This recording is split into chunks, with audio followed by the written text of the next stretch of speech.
मेरा चैनल का नाम गोविंद कुमार। एंगल म्यूजिक कुमार रमेश की प्रस्तुति।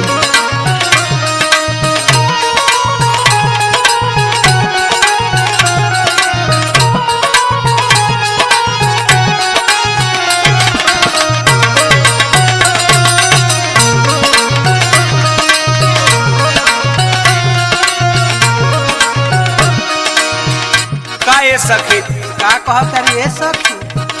अरे जान तरु हो का हो? अरे बाबू माई तो शादी हमके कही देले, मगर ये जो हमारे सवांग मिलल बाड़े ना कैसन हो? आई हो दादा रात भऊ हराम कर देता रे। कैसे? सुना सैया गवैया मिलल करे रोमांस हो, आधी आधी रतिया के करे ला डांस हो। सैया गवैया मिलल करे रोमांस हो, आधी आधी रतिया के करे ला डांस हो। सैया गवैया मिलल करे रोमांस हो, आधी आधी रतिया के करे ला डांस हो। सैया गवैया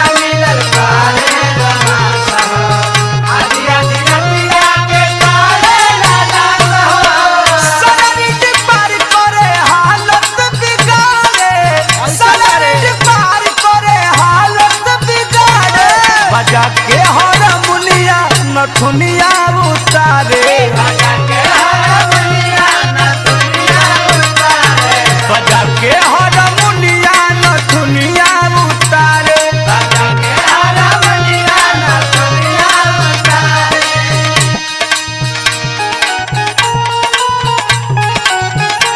अपू भाइयों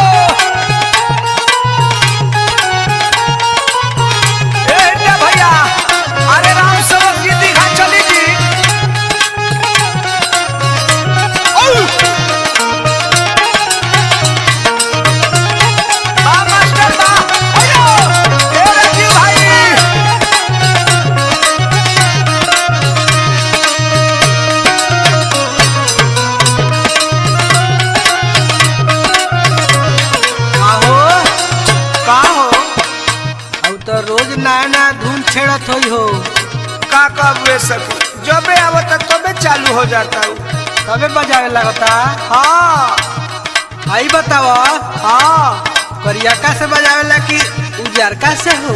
अरे का कहीं हो, कबो कबो तबला के ठोकेला ताकी, कबो कबो तबला के ठोकेला ताकी, कबो कबो तबला के ठोकेला ताकी। सूत न देला हम तो रात भर माकी, सूत न देला हम तो रात भर माकी, सूत न देला हम तो रात भर माकी। काए सखी का जने कहां से करम बिना धाग गइले,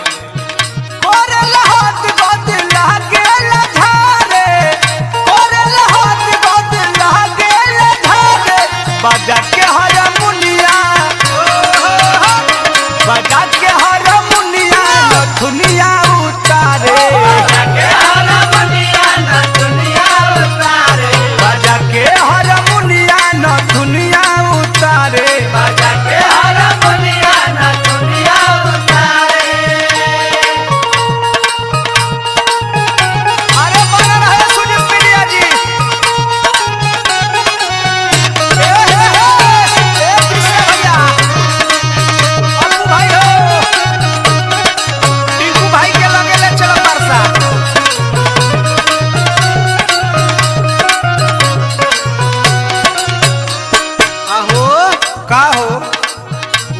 ग्रुप होई हो एक बाव में?